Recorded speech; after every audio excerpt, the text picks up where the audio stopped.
నిద్రమోహంది. చేసే చిన్న చిన్న పనులకు కూడా గంటల తరబడి చేస్తుంది. పెద్దోడికి పెళ్లి చూపులు రా. అబ్బో కాస్తైనా మారుంటాడు.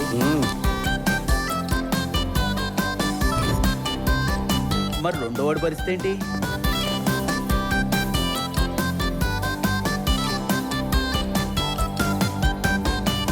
ఎక్కడా నీ కూతురు?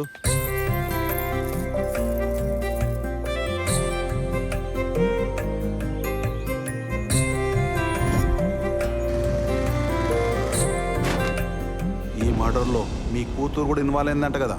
పెద్ద ఆదర్శ కుటుంబమేరా మీది.